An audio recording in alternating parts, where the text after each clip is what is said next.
接下来我们要面对 EDG 了，面对 Miko 还有 iBoy， 我们尽量去少犯失误，去找他们的失误，希望跟 Mystic 越打越好吧。因为季后赛马上要来了，为了冲击更好的名次，我们一定会努力训练，给大家带来一场精彩比赛。 Welcome back, everyone. We just heard from Celestial saying that he needs to play up against Mako and iBoy. And after game one, he's certainly going to need to do that because, like you said, they had a winning matchup. Yeah, they did. In that bottom lane, and they still weren't quite able to clinch it. Yeah, they lost first blood and then lost another death quite soon. So he has been a big worry for me. Celestial is a big playmaker. I feel like if you put him on an Alistar, you put him on something like a Leona, he can make those big plays for you. But in terms of the laning phase, I don't think it's W's strong suit anymore. Mystic has been having a pretty off split so far, and it's been infecting the entire team as well. So we're seeing WE, they either win early with Xie or their win victory condition goes later and later and later into the game. They still have the teamfight portion, but the laning phase has been very shaky, very suspect for them this split. And this is something that's a bit of a new development for Team WE. Last year, they were known as the Elder Dragon team for their propensity to sit back and scale, turtle, and lose gracefully up until they could take a late game teamfight and turn it around.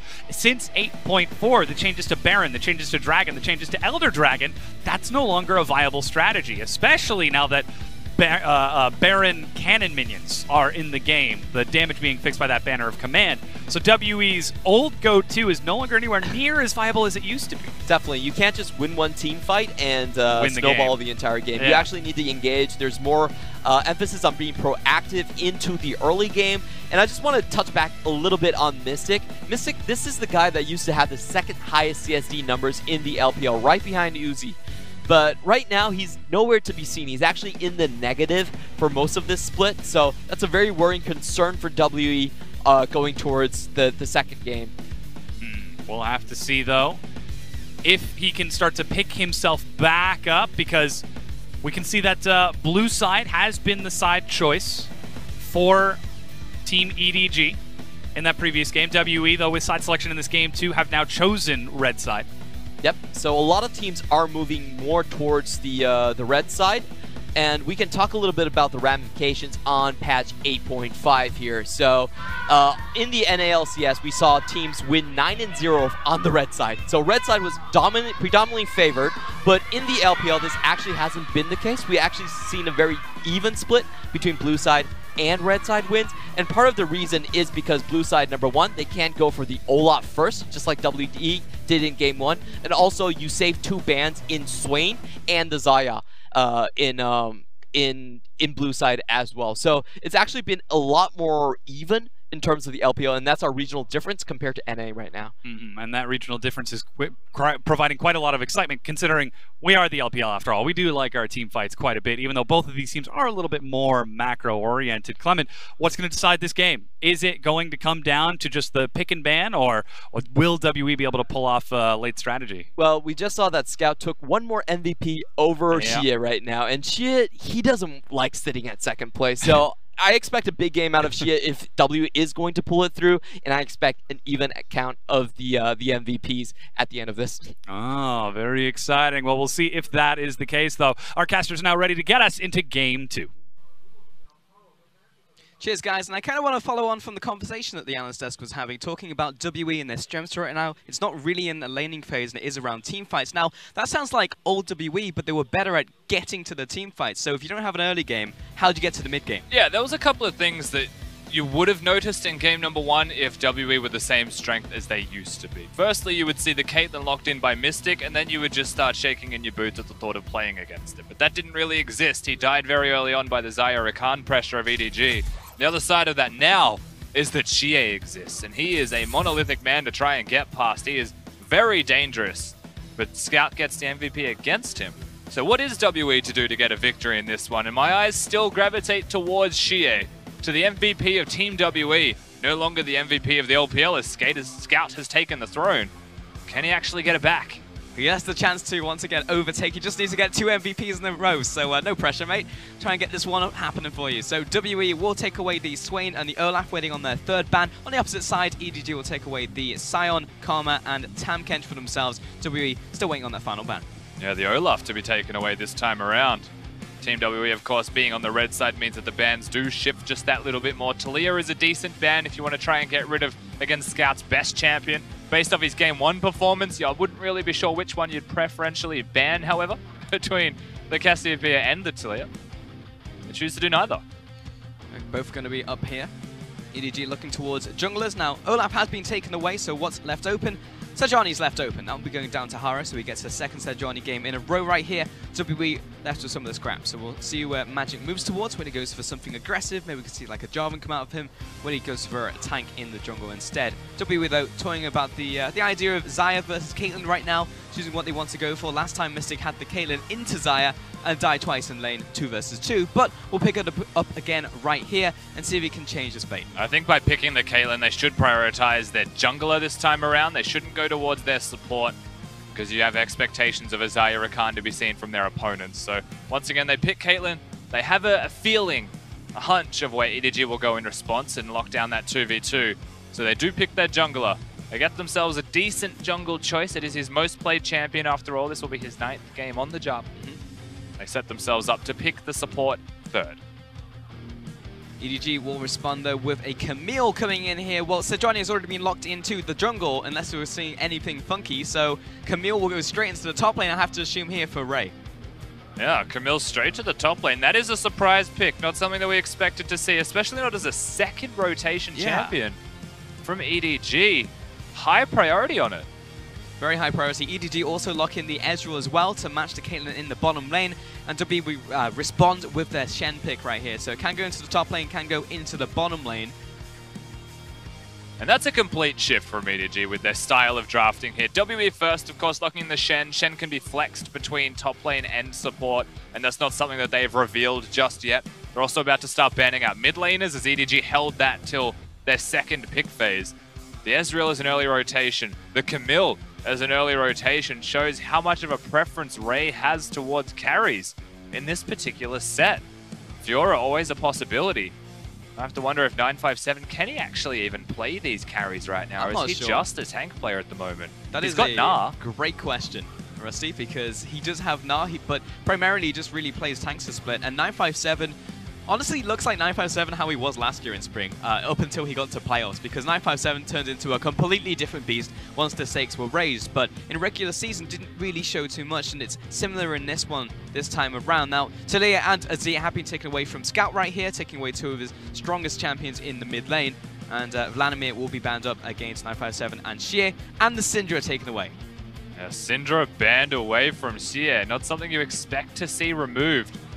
Of course, on the opposite side, he's probably just going to look towards that. Does lock it in. Cassiopeia, very easy response this time from EDG if they would like. Very good magic damage dealer in the middle lane. And it hasn't been banned. And they know it's the Galio matchup. Now Xie finds himself Galio once more into the mid lane. We'll try and react to those bottom lane skirmishes, the top lane even. Try and get involved at level 6. Of course, we'll have global pressure alongside that Shen.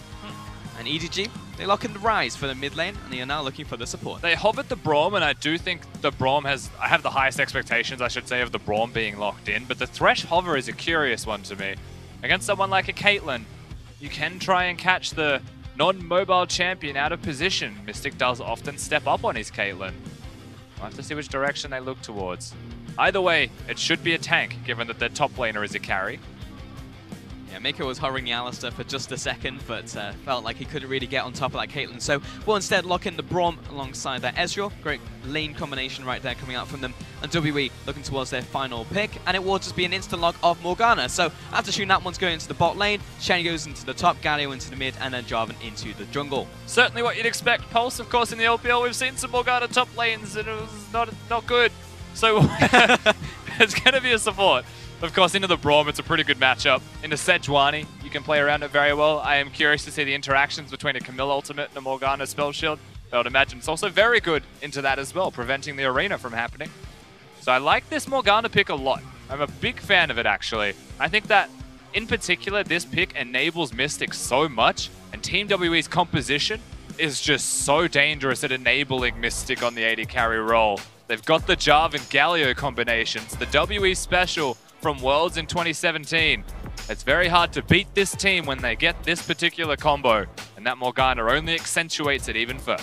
For sure, and WE definitely still looking towards their AD carry to be the carry of the team here, despite how game 1 went. Saying, Mystic, it's still your time to shine.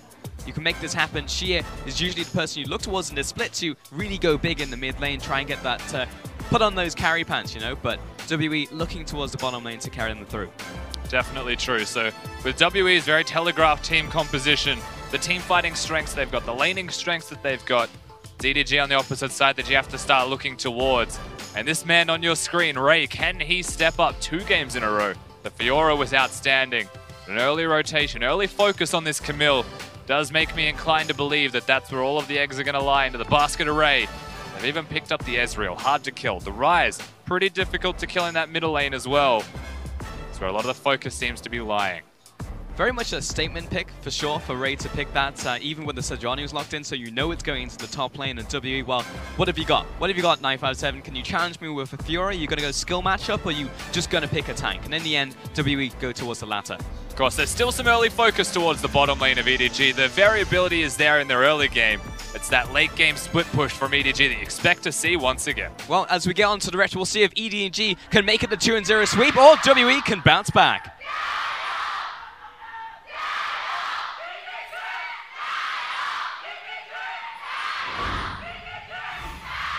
I'll be honest with you, Pulse, they're more coordinated on EDG's side. They have multiple people screaming at the start. It's not just a chant. I feel like that's a safe option as well, because if you have multiple people, you don't just get one person who just happens to not be the ringleader on the day. That's happened a couple of times, and you just don't get a chant for the other team. So. That is true. I've heard it from BLG a couple of times. They don't have a leader. But when they go, they still have a lot of fans. EDG have enough fans of just Mako alone to have their own chant if they would like, however. That's nice binding. Completely blind onto iBoy, hits him square in the face, and he'll go back into the jungle. Of course, it's not going to be lasting damage, really. iBoy will get most of that health back as we get into lane. But it was gold for Celestial. True. The Spell Thieves. True. Also, confidence play. Most Morganas hitting a first binding start to get... It's like Thresh. You hit that first one, it's just so much easier to hit the next one. There's mind games with your opponent. How are they going to change their play style? You just keep hitting me with these damn bindings. I see it, I see it. Mid lane, we've got Xie versus Scout once more, and Scalio versus Ryze matchup. Xie has picked up the Dark Seal to start this one off, and of course has gone for Aftershock. I see Magic starting on the top side, pathing towards the bottom lane once again here from WE. There you go, 2 from 2. Game's over, WE win. Oh yeah, Celestial's feeling it now. Let it be known, Celestial is so online. Take this man to golf. He'll hit the hole in one. I mean, that's the power break point for Morgana when she starts hitting bindings versus item break points. Well, the problem with skill shot champions is you need to hit the shot that requires skill. Especially with this game very much revolving around Mystic doing well as well. Take a look at the top lane resolve first, coming in from 957. Really just trying to survive this lane, goes for Taste of Blood as well, just for that extra sustain in lane. Mako looking to get the damage down onto Mystic. Once again, there's 2 versus 2. Back forward from iBoy. He wants to get the connected damage. And he gets in there. And Celestial finds the return kill with the Tormented Sword. It's a 1-for-1. And Magic, he's thinking about coming down. But for now, it is just the trade. Magic is there, but he's not going to be able to get anything. EDG, just go. They hit level 2. They've got Ignite. They said it is time to go forwards. And WE stand and deliver. Now, the real benefactor of this is still going to be iBoy. Is able to get the kill, gets the gold. Magic is in the mid lane. Flag drag, but Scout stands his ground, doesn't get knocked up, and Xie, he's not feeling it. Just says, back away, Magic, this isn't going to happen, and Scout sends him packing. Magic actually loses most of his health in that trade, of course. We'll have the red buff, so he'll be perfectly fine. But as it stands, this is a very good opportunity for Scout to go back, get his Tear of the Goddess as well, with no mana left because of that trade. Things have panned out very awkwardly, unfortunately, for WE's jungler. Panned out decently well for the mid laner of EDG. But really, again, to bring it back, the winner is the bottom lane. It's iBoy in particular. He's got the tier completed at 3 minutes. He is strong. The kill went over to Morgana for the side of Team WE, however, on the opposite side. So that's where you would have to look at and say, I mean, it's good for Morgana. It's good that she gets to upgrade her support item sooner as well for extra vision.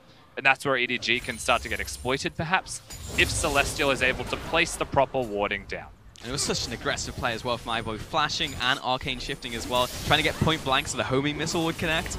Really cool to see in the bottom lane. Yeah, things could have been a lot better if he hit the Q. He might have even survived as well. Magic looking for a return gank onto the mid lane. Flash forwards, and you can't miss this flying drag. He's taunted up, and Scout will flash away. He's just teleported back into lane. Last auto attack, and Sheer gets the kill. And that's the thing. We expected the tier flash teleport, the teleport to be swapped towards from Cleanse from Scout. He's got the unsealed spellbook. But to have the teleport, you have to remove the Cleanse. And so Xie and Magic, making a lot of sense with their decision making here, say, well, he's teleported, he doesn't have Cleanse. I have Flash as a Galio, kill him. And so he dies. Very simple to execute on as well, but the correct play from WE. This has absolutely been what WE have looked for time and time and time again. That Magic has joined the roster. It's just like, look towards the mid lane. I'll set you up. I'll come with the CC, the Galio Jarvan combo coming out there as well. So WE bounce back. Mid lane Sheer is going to pick up the blasting one as well. And just touching on a Keystone briefly, we didn't get a chance to talk about it since we've constantly been fighting over the first 5 minutes of the game, but Ray has actually gone for press the attack in the top lane versus Comet, which is typically what we've seen from a lot of Camille's, but he's actually going for more of the carry potential of going later into the game. It's like, well, Shen's not going to do anything to me, so I'll do more damage later. Wants to be able to burst people out by having that press the attack available, of course, in team fights, which is what you mean by scaling up with his damage output. Comet, super good for laning phase, but you're right. How's he going to push the Shen out of lane realistically anyway? I mean, he's going to have a hard time as it is, and I think not using the W for laning phase and instead not pushing by using that is a good outcome for any Camille in lane. He's against a Grasp user as well, so he'll get the auto attacks off in lane. Not a bad choice of Keystone. And whilst we're talking about Keystones, Pulse, this is not the first. It's the second lethal tempo Sejuani I believe we've seen. It's very awkward for your clear, but of course you go precision tree anyway as Sejuani for the attack speed the tree provides. Oof, that was a lot of damage in the bottom lane. Celestial just getting that binding through the minions down to iBoy. That's going to be followed up with the trap, and of course a lot of damage down onto that Ezreal in the bottom lane. But you're right, it will be that Keystone on Haro. Now I am actually just looking towards 957 because his teleport is burnt, but he didn't go back to base. I think he just accidentally clicked his teleport on a minion. Yeah. Oh no. Well, he's level 6, so he's got his ultimate teleport to get to a fight. But he doesn't have the teleport to get back. Yeah, exactly. Oh no. I certainly hope that wasn't a misclick. Something must have happened. Yeah, it just randomly went on cooldown in lane, so I have to assume that was the case. But indeed, EDG will try and play around that. I'm not sure if 957 was visible, and Ray would have communicates that knowledge. It didn't happen. He hasn't teleported. Nothing's happened, and EDG are going to play like that. That's the plan. And until it's exploited by EDG, we'll plead ignorance to the big, big mistake that 957 on his Shen might have made. Yeah, it's rough because, of course, WE want to be looking for these plays, look for those skirmishes around that level 6, especially from Sheer. You know, if you can play around the bottom lane, get Mystic ahead, you know, even protect the bottom lane, but that's going to be harder for Shen. Looking towards the mid lane. Flash, Cataclysm, ultimate as well, the combination. Get out of that round warp, stay here, we're going to kill you. And Haro, he can't help out Scout. Haro chooses to not go in at all. I feel like there's a world where he could have just used the ultimate on Sheer to prevent the Galio ult, but doesn't want to cancel it.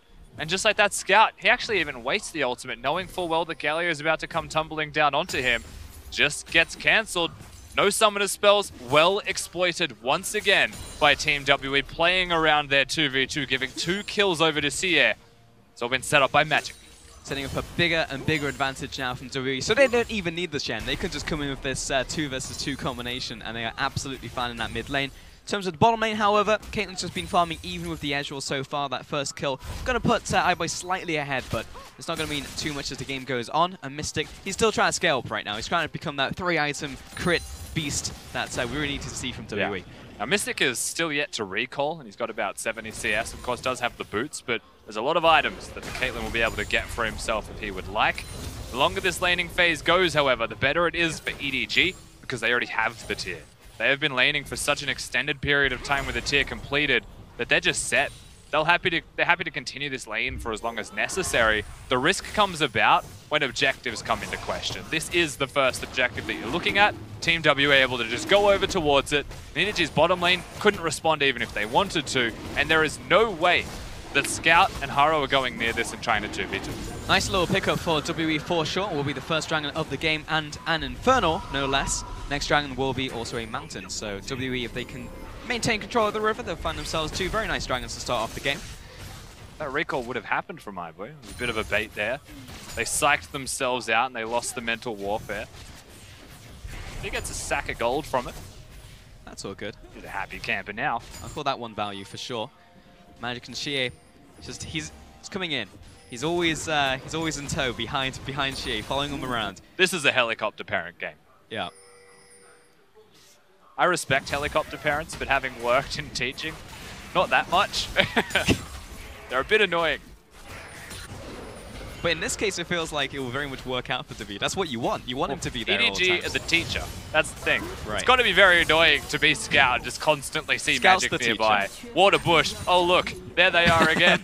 Like, Yeah, it's been rough for him because Scout, I mean, he can't walk up to even the middle of the lane now because probably Magic's there to try and gank me. I can't contest objectives. Even if I try and roam out of lane, guess what? Magic's probably there as well. So definitely rough in the middle lane. But for now, we're just seeing these lanes pretty much just locked into each other. yeah. It's also the bleed over of exactly what that means, right? If Scout can't leave his lane, then the bottom lane isn't really safe from EDG either. They can't afford to be aggressive, look for 2v2s. Haro's also just playing defensively in an attempt to find the Galio if he's going to ult bottom. They had no vision, so he was just sitting at the red buff. He doesn't know where they are, but he knows that a Galio's ult range is approximately where he was standing and he can cancel it.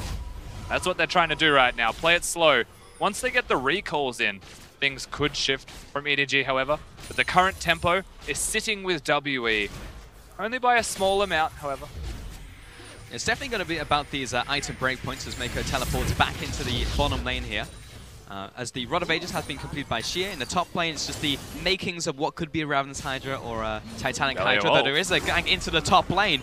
But Ray sees it coming from a mile away and simply walks away. Yeah, not even the flash needs to be used. He just casually walks himself to safety. That's a big whiff, honestly, from Team WE. Xie not having the ultimate gives a free recall over to EDG. Scout has got the teleport as well on his rise.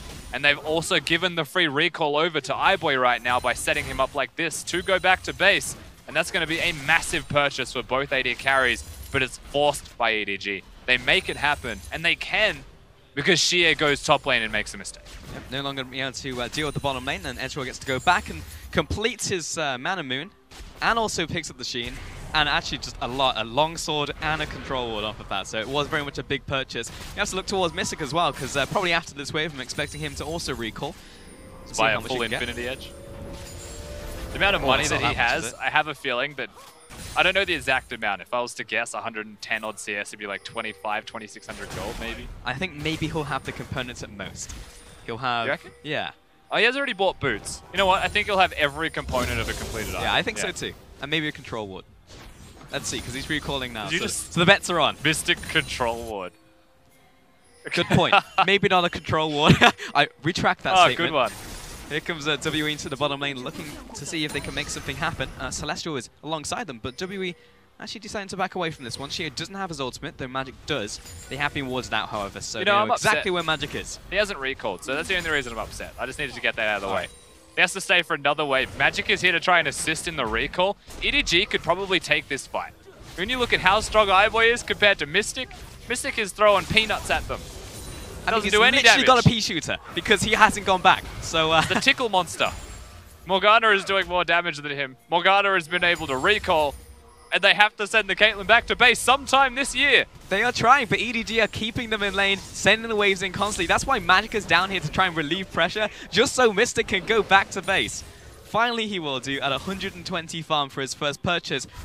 Left turn. He actually goes for the he had about 3,200 gold. Yeah, a bit more. He actually had a lot more. That's incredible. Which wasn't quite the Infinity Edge, but does actually go towards the Static Shiv and the pickaxe in the end. So going in for the wave clear as well and looking for the immediate spike. Yeah, 3,525 gold upon that recall. How many times do you sit there in your own League of Legends games and just wait until you've got that amount of money before you get to go back to base? The answer is often. You're making mistakes. It should not be often at all. This is definitely more of a team thing in WE's case, for sure. It's about to explode. Everything's about to just... The amount of strength that they have all just picked up for themselves. It's big. Where's it going to explode, Rusty? I mean, with a Caitlyn composition, I expect it to culminate down towards the bottom lane. The Galio is also available, and Jarvan has the ultimate. Shen also able to go down there. I expect that Caitlyn just tries to step up and take the turret. And if EDG try and stop it, they just go on EDG. And W have plenty of ways to get into that bottom lane for sure, but there's a lot of mobility just across the board coming in from EDG and WE all to turn up to a play. So if someone starts a scuffle, everyone's going to get involved. Because Haro has to hover with the aggression that you're starting to see from CA and Magic down towards the bottom side. The tower's going to fall pretty much from just the push. iBoy's losing lane. Unfortunately, of course, being the Ezreal against the static Shiv Caitlyn, not a lot of ways to counteract the fact that they've got more push than you do. So by him going back to base, I feel like this is going to be very close to just the turret being pressured and taken down. Especially if Mako does that constantly. However, he tanks pretty much all of that damage and then proceeds to stand in Tormented Soil and just says, come at me, take my turret. Give it your best shot, because Scout's also coming down, so he can react to the play. WE aren't really taking a risk. We'll go back to base here. Ray is still in the top lane, on top lane island. There's been farming away. Shen's got 136 farm, which is almost perfect farm at this point in time. EDG on their side, Ray got almost 150, of course it is. He's taken some red buffs as well. He's had some jungle camps in there, so Ray's been pressuring not just the top lane. There's a lot of concern for EDG with all of WE coming down to their bottom lane, so they're trying to take small things away from elsewhere on the map. They had a red buff before, so that means the amount of time spent from WE bottom lane is evidenced. Of course, Magic was down here for about 3 odd waves, trying to enable Mystic just to recall. As it stands as well, we're starting to see the makings of a different item build from iBoy. He's going towards the Trinity Force. Yeah. You often see the Iceborne Gauntlet as the item of choice for most Ezreals in the league. He needs to maximize his damage output this game, it feels like, or at least he feels like. He's opted towards it. Now, as much as we focus on the AD carry recalls, both top laners have not gone back in a long, long time, specifically Raid. That's pretty much the same items we checked in on last time we saw him in the top lane. So he was trying to recall, Shen stopped him once again. He's probably going to look for another recall, though he is taking Gromp right now. So it basically just means if a fight happens in the bottom side and both top laners teleport in, they're just going to be super squishy. Yeah, I don't know how much they want to contribute to a fight that happens in the bottom lane right now. Shen will have much more utility, of course, and Camille's the one with a higher need to go back to base. Otherwise, there's no point in her contributing. Oh, here we go. Celestial, he's looking for blood right now, and here comes 957 to follow up. Trap comes down, and that's the double taunt out from 957. He finds one onto iBoy, and Mako, he's put in place. That was another great binding out from Celestial. Hey, you've got to finish him off, though. Jumps away, almost going to be enough, but eventually falls, and Sheer, he's trapped in the pit. He's caught out. Magic, he's looking for the re-engage, though. He has his Cataclysm, but he has to flag drag over the wall, and another fantastic binding from Celestial. Disengages, but they continue to keep up the assault. That's going to be a kill down onto Ray, as he buys some time with the Hextech Ultimatum. But now Scout, the binding, they just don't stop. Another kill set up for Mystic. EDG step up way too far, and Mystic's able to just stand and deliver the entire time. It's now 2-7 in kills, and this turret will be sure to follow shortly afterwards. WE make the play. We mentioned it may not be ideal for a Camille to come down here and contribute to the bottom lane. Well, item spikes or not, it didn't matter, because 957 was there significantly faster, and WE were able to control that 2v2. Constant good play from WE in the second game compared to the first. I just got a lot from that one, and of course we were nitpicking their laning phase because of course that's where it really just fell apart for them, but WE in this game done very well. They picked up first tower, they just won that last skirmish as well. We can see this one actually starting from the middle lane. We were focusing on the bottom lane. Yeah, so while this was happening, of course, iBoy goes down, but Scout, Haro, they're in first. Late teleport as well. Had to be from base from the Camille, so that's why I was a little bit delayed to purchase the Trinity Force. And from here, EDG could take a trade. They could actually be pretty happy with this. He's going to be safe, so he's out. That's a flash gone from the Camille. And they get into the ultimate, and this is where you know you've made the biggest mistake of all time. Stepping forwards, using the Rise ultimate, trying to go in and continue the rest of the fight when WE had 15 odd seconds to get all of their cooldowns back up and available, wasn't necessary at all. Really was that round warp that sealed the deal there. Just teleports into middle of a bunch of people. That's an easy setup for 957 Shadow Dash.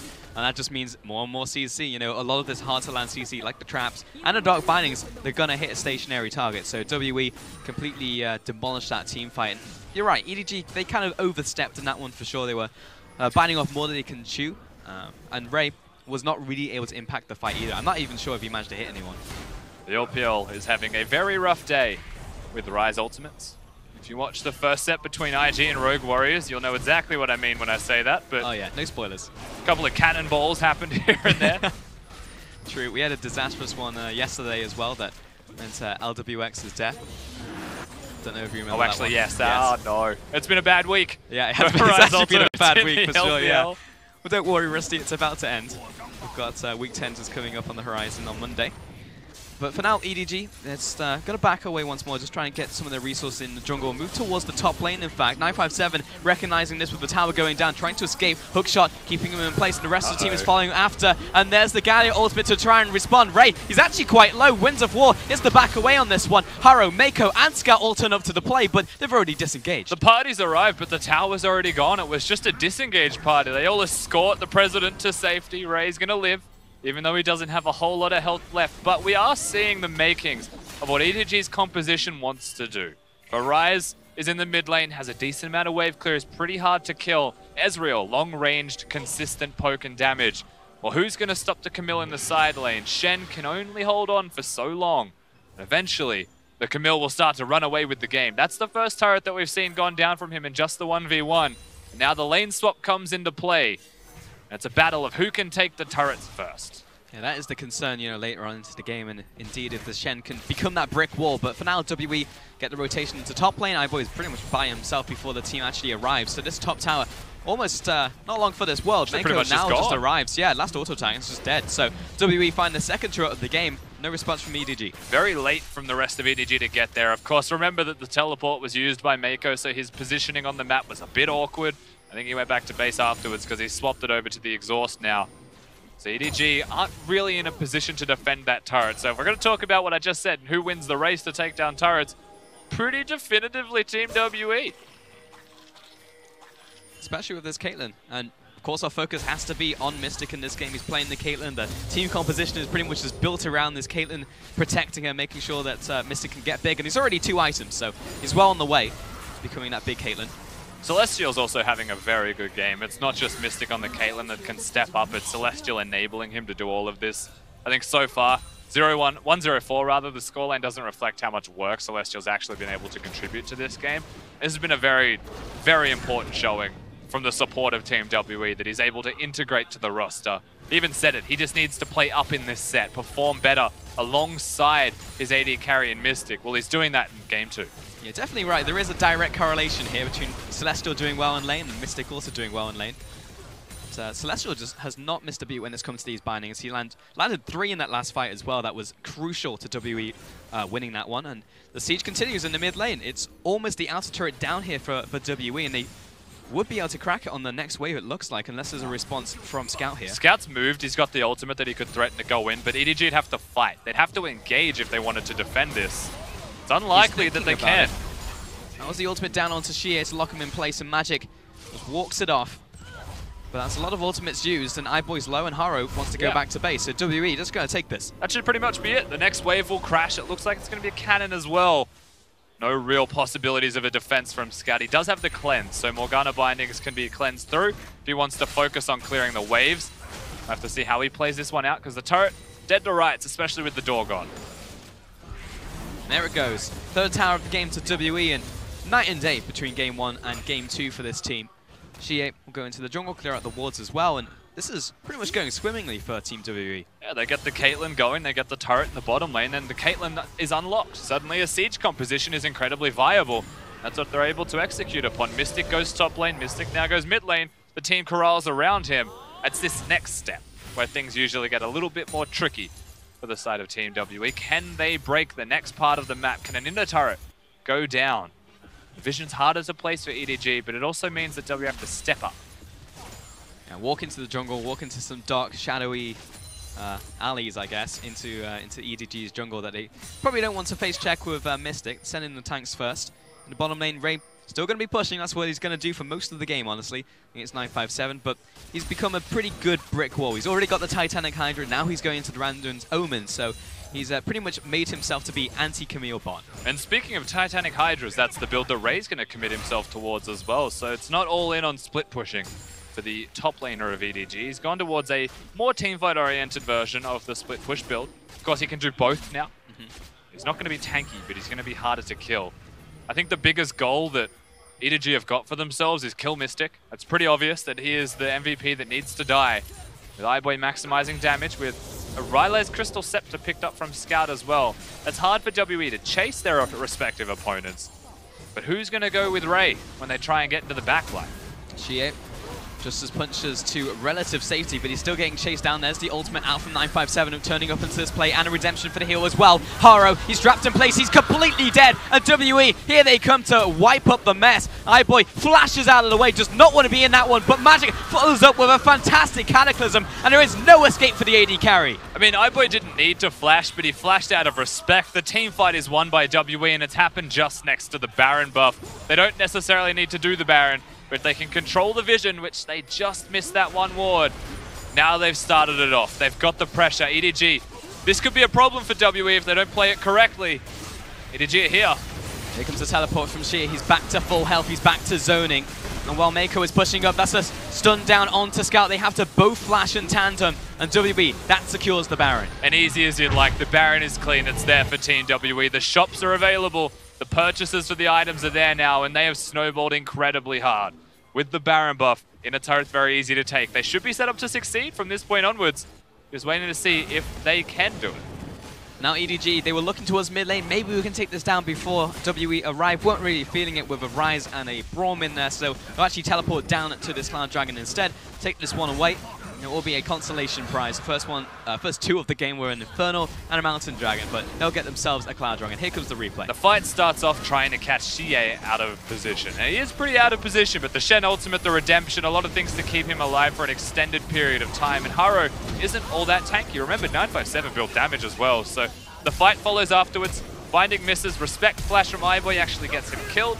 The follow-up combo is there. You didn't kill the Galio, Galio comes back to kill you, and that's the fight over.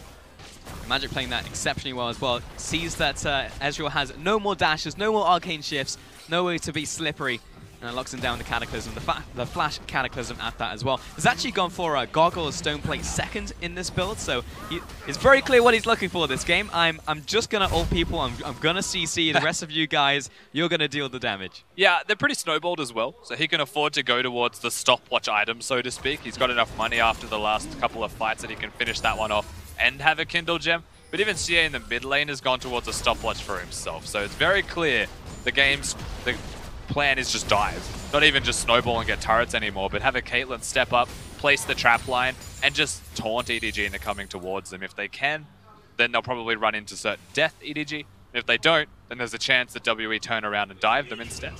I've said it once and I'll say it again, this is night and day from WE, and obviously the biggest difference was the early game actually went WE's way, so it means that they can go into that mid game. We actually get to see a mid game from them and how they can operate around that kind of timeline. But EDG, I mean, they've tried to make these plays happen, but so far they've all been turned around on.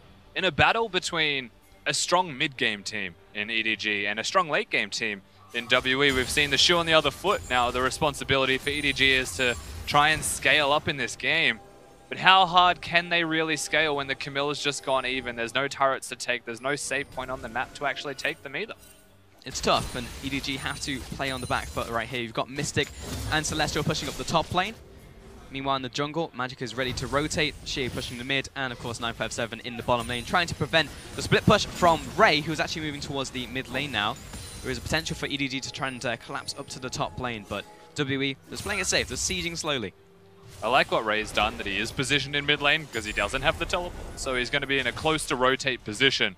But I don't think that realistically means that EDG can defend themselves the top lane in a turret either. It's just going to go down. The concern is that they're not set up to defend this next turret.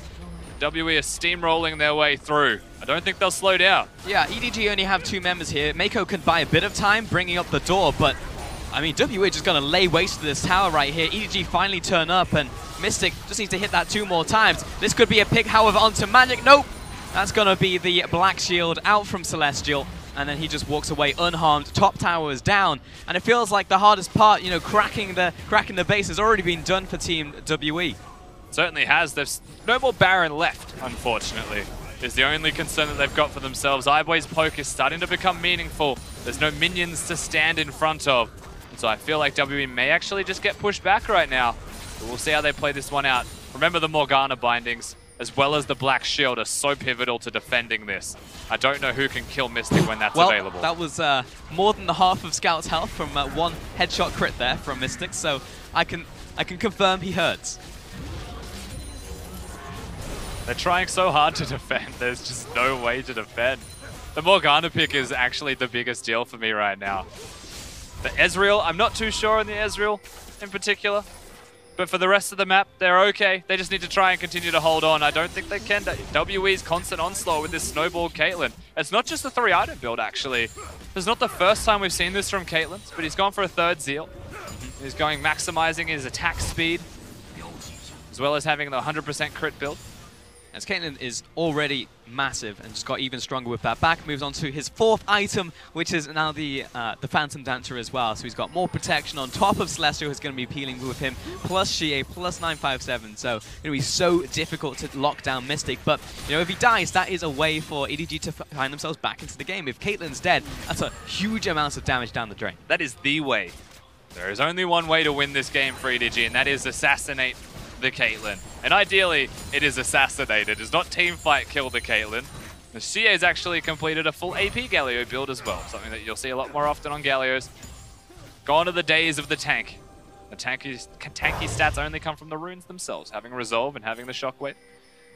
Even so, going for AP, Galio still feels very tanky. You know, the fact that he gives himself resistances using the Shield of Durand and his ultimate as well. You know, Xie will still be able to withstand a lot of damage. Plus, he's got the Zhonya's Hourglass as well. The W in particular is a big deal. I will say, however, that this tanky Galio that has gone full AP can one-hit everyone, given that there's not really a full dedicated tank on EDG's roster currently.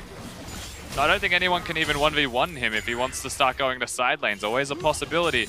He's ticked over to level 16, so that is a real chance.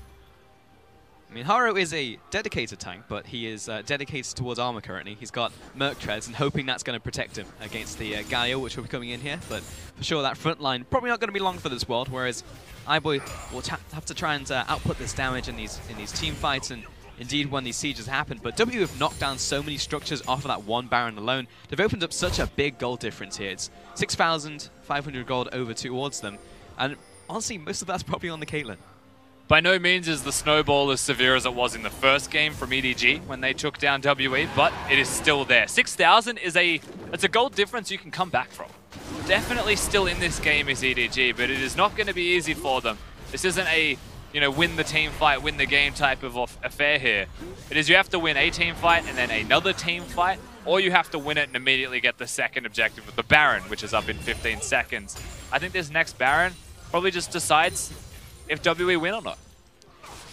So if that's the case, and Ray, he's gone for his triple item spike right here. He's got the Ravenous Hydra, the Sterix Gauge, and the Triforce. We saw him do this last game, in fact, on Fiora.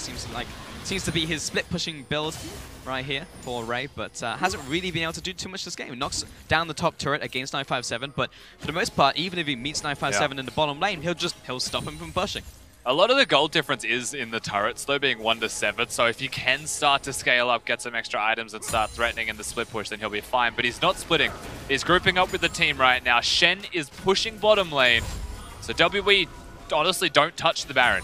They have no reason to touch the objective until EDG overstep themselves. It's a fight that you'd look towards, or it's getting a bottom lane turret. Oh, EDG are looking for the opportunity to engage right here. It's about to turn into a 5v5 as Shen is teleporting in, but Ray, he dives into the backline. He's looking for the assassinate onto Mystic, but there is just too much protection. And now he has to back away. Mako low and Haro tanking up for his team, but WE have barely taken any damage as they take down Mako. Follow up onto Haro. He gets taunted. And iBoy and Ray, they jump over the wall, but the Baron's angry. They have to just run away, they have to recall, and they'll have to concede themselves the Baron. EDG, they've still got 4 alive, so ultimately, they didn't just outright lose the team fight, and I think that's why WE may want to back away and just not go for the Baron straight away.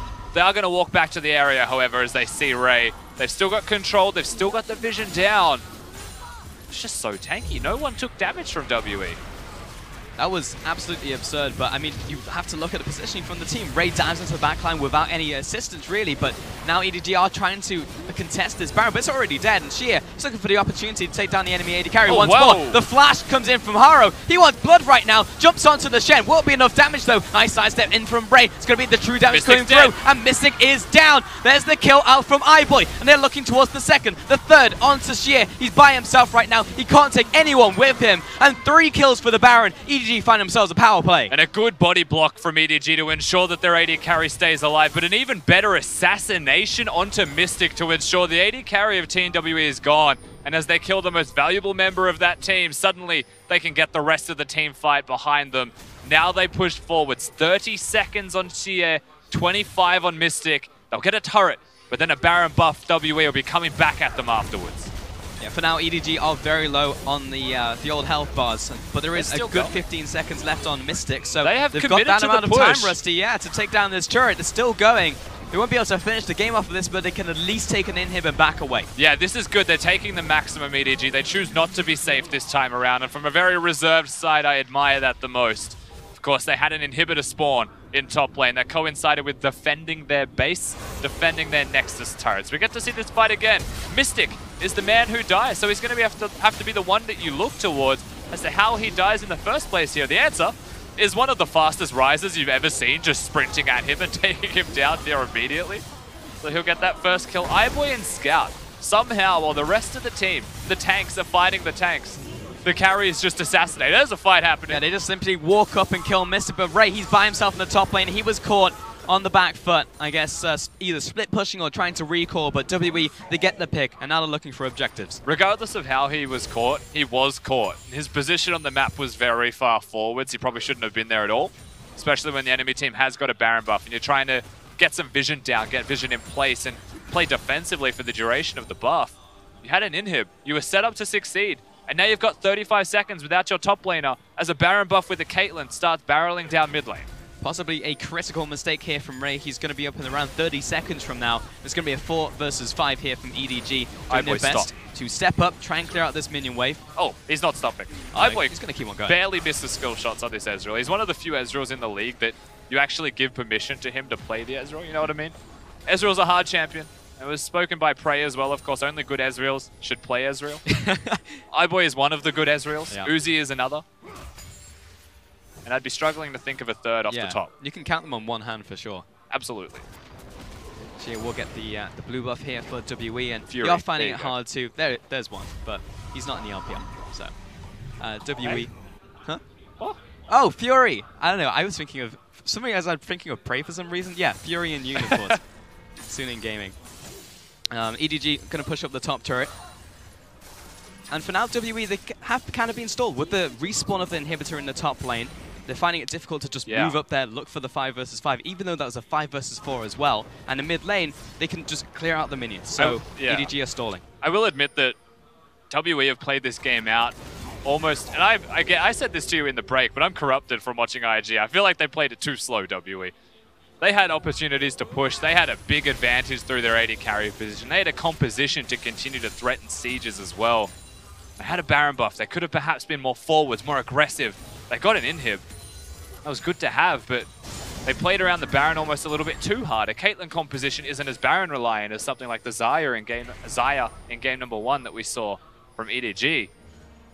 It's played a very linear style, and now they're looking for picks because the game has been all but equalized. 3,000 gold the difference. Now, I will say that 2 Mountain Drakes can take structures pretty quickly if they win a single team fight. It might actually just be the game over. I mean, Elder Dragon's about to spawn as well, so EDG, they have to push up, but they are able. In the bottom lane, you can see a massive minion wave is mounting, and EDG, I mean, that's probably going to take their turret as well, yeah. On the way ping from Ray, he's going to try and clear it out, but WE, this gives him a small window to try and pressure. It's just going to die. Elder Dragon, I mean, look at how much damage Mystic does. It's already down to 3,000 HP. Can Haru come in for the steal? He's looking for it. It's going to be way too late. He's CC'd over the wall, and Mako and Scout, they just need to get out now. Now, the Baron is not available, so it's just going to be an Elder Baron buff. A super strong WE running forwards. Try and trim the waves, prevent them from pushing forwards as best you can. WE could actually circumvent all of that if they wanted to look towards the top inhib. They could just run in, get vision down in the jungle and go there, and it looks like that might be the direction they're going, as they are also looking for Scout. He was about to recall. Don't quite get the pick this time around. Not going to be a race situation here. And to be with this Elder Dragon, they're going to have this for the next couple of minutes.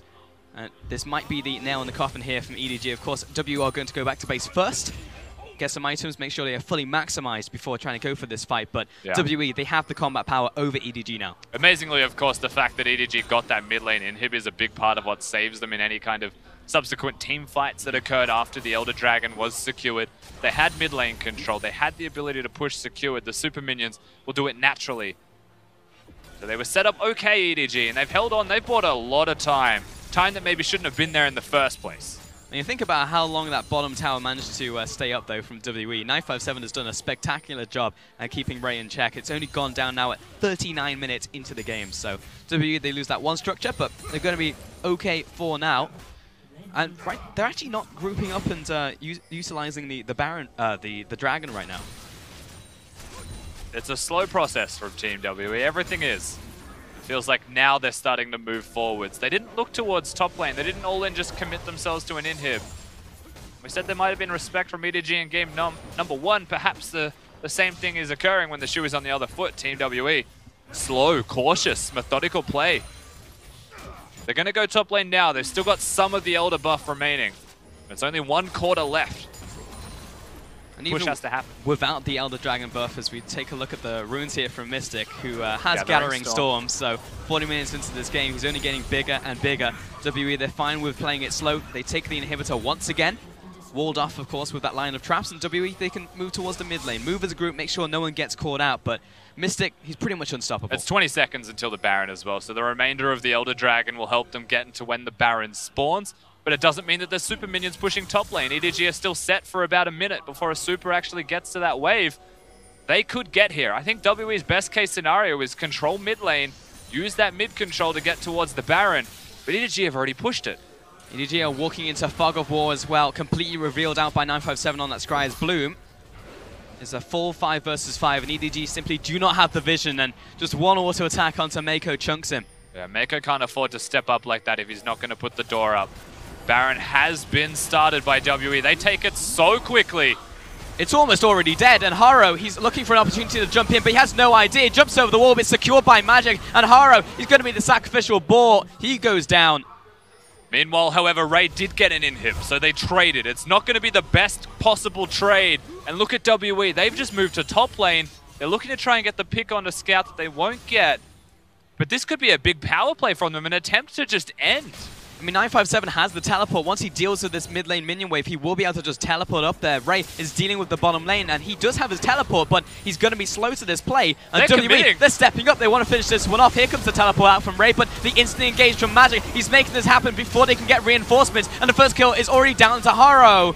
But Magic is going to trade his life right here, but it's just buying time. Mystic is just demolishing these structures. Now he's focusing down onto the Nexus. EDG, they realize they have to go in right now. Ray finds the kill onto the mid laner, but Mystic, he's still untouched. He kills one, backs away. Can he get taken out by iBoy? What a shadow dash out from 957. That's a resounding no on that one. And WE, they bounce back, and they bring us to a game 3. A big confidence play from Team WE when they feel like they have the advantage. They push it to the maximum, and they will get themselves the victory, the equalizer in this best-of-3 series. It wasn't an easy game to finish in the end, but they do still get the expected result. The early snowball does result in a late-game victory for the Caitlyn and for the team-fighting composition of Team WE. It just shows Team WE, they're not down and out yet, even though they are playing with Celestial and Magic, not the full original roster of WE. They are still able to take wins against EDG, who are currently at the top of the table in the Western Conference, bringing us to that 3rd game. And you know, it was just a feeling. We both said it in that first game. I just feel like we're going to go to a game 3, even though everything that we saw, all the evidence that we saw with our eyes was like, this is going to be 2-0 to EDG. The Alistair said it, but here we are, game 3. No matter how hard you try to just believe that it'll be a 2-0, when EDG plays WE, we go to 3 games. It is an unavoidable fact. It is just the reality. It's just the way it is. You'd have it no other way when these 2 dynasties clash. Still, game number 2 was a significantly better showing from Team WE. That's what you look towards. I do feel like the MVP performance we saw from Scout in game 1 was completely missing in this second game. They took the extra time, the extra efforts, and they focused him in the middle lane, which is what you want from Team WE. Get Xie going, get Scout behind, and the stars usually align for yourselves as a roster. So they played around that this time around. They get themselves the victory as a result of that. And it was also the faith in Mystic once again. Coming out of that first game was like, just still put the faith in Mystic. Can he make this happen? Well, clearly he can on the Caitlyn. Move towards that late game, and he was essentially unstoppable. So really good stuff out from WE, taking it to a 3rd game now. For now, we are going to send it over to the analyst desk. Thank you, guys. And Game 3 is upon us. WE pulling it back. And I know they showed it super, super late. Mystic with the Gathering Storm, 42 minutes in. What is that, 60-80 at that point? About a bit less than that. Yeah, a little bit less. Still, just massive work from Mystic and the likes of WE to bring it back. But we got to start at the beginning of the game because it was a 42-minute affair from start to finish. Getting into the pick and ban, we did see topside priority from EDG with the Jungle and Camille first pick, and then the Ezreal. And Clement, I believe you were just telling me that this is a composition we've seen EDG play before. Yeah, so EDG has tried this a couple of times. They only do it on the blue side. What the idea is you stick iBoy in lane and let Mako roam on his own, so it's easier to roam from the bottom lane in your when you are on the blue side. However, the problem with this composition in this setting was that they lost mid-game control very early on, so Mako actually had nowhere to go to. The second thing I want to talk about is WE's Caitlyn priority right here, because we have seen the Caitlyn Morgana be a very hot topic in terms of the Western LCS and the playoffs as well. And the traditional answer here actually in this patch would be to go for the Jhin or the Varus. So we see W already banning out the Varus. And the question that is very interesting for me is that will EDG just choose to ban out the Caitlyn, or do they have that option to actually go for the Jhin as a lane counter pick? So that's the kind of interesting question I want to see from them. Of course, Jin's more of a utility carry, and iBoy has to carry most of the damage on the team, so it might not happen. If that's the case, I feel like EDG should just ban Caitlyn. It's what we just heard from the casters, you know. We did not get to see that huge carry performance from Scout in the mid lane, who put up massive damage numbers in that game 1, but in game 2, that was absent. He was playing Rise. He was trying to go for some fun, fancy split push plays at the end of the game to try to balance things out, but just wasn't quite able to put out the numbers. That said, I think it did start in that bottom half of the map because, again, Mystic versus iBoy. How are things not going to spice up when those two are going head-to-head? Yeah, what's surprising here is they got the level 2 kill once more, and that's not even supposed to happen in that lane. That's a very strong lane for Caitlyn and Morgana. You basically can negate anything that Braum throws at you. The concussive blows, the Winter's Bite is not going to land, but they still managed to get the kill somehow. It was a lot of very good footwork. They actually dodged the Dark Binding. They also dodged the Peacemaker from Caitlyn and were able to snag that kill. Props to them. However, the question really comes to when Scout isn't doing well and Mako wants to leave the lane, then your composition kind of falls apart if you fall behind early in the mid game, and that really culminated into the mid game fight that happened close to the Dragon. Yeah, I think this is exactly what you were talking about. EDG maybe overextending a little bit as they engage fights on two ends of the map at once. Yeah, so basically in the bot lane, iBoy has already fallen down, and any fight without Mako, I actually feel like EDG is a bit scatter-minded. They don't play as well as they normally do without Mako, and this fight here is just a classical example of them really over-chasing the situation. They roll more in, stops on the trap, you know, and you watch this play, Ray could very well go backwards and try to save the situation, goes in anyways, and it's just a really weird read on the situation. It's almost as if EDG, there was nobody telling them that iBoy was already dead in the bot lane. Maybe this isn't such a great idea. It's almost like a bit of a case of overreaching for EDG because, you know, when we saw the pick and ban for that,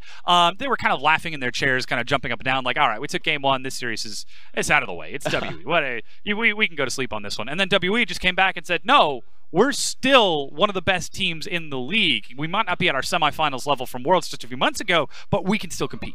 Yeah, their late game is definitely still incredibly scary. Their push potential and the way they move around the map, I was still very impressed by that. They never split up and let EDG have their chance with the Rise Realm Orbs. They always moved as a 4-man to clear the waves together and then set up sieges. They're probably one of the best teams to study in terms of setting up sieges. So when you give them that type of a composition, you better bring your A game. You have to bring your absolute best to try to repel that. And the way you do that is you have to do it through flanks, you have to do it through catches, and you can't fall that far behind early. And that's exactly what allowed EDG to get a foothold back into the game. It was a catch around the Baron buff that got EDG back in, chasing it down. Take a look, Jarvan is just now respawned for the likes of WE, and EDG just simply turn and take the numbers advantage fight. Yeah, it was a very awkward fight here for Shi Ye. He actually charged in and didn't hit any of the carries, so they were free to open up on Caitlyn. Overall, I felt like this was a blemish on WE's side. They were fighting a 4v5. The jungler already went down. What they should have done was just take it slow and reset the entire situation, force EDG again into stepping on those traps, playing through those ramps. But they were a little bit impatient there. So EDG did have a bit of a window, but honestly, it didn't last because Ray was caught right after that play. Yeah, and of course, Mystic, his performance in catching people and setting up those trap lines was what helped propel WE towards that Game 2 victory. 6-2-6. And look at that damage percentage. 40% of his team's damage. Yeah, he really is carrying it in the late game for WE right now, and the Caitlyn pick has been the linchpin for their strategy so far. I do expect EDG to try to ban that out, or at least go for traditional Caitlyn counters to take her out of a lane.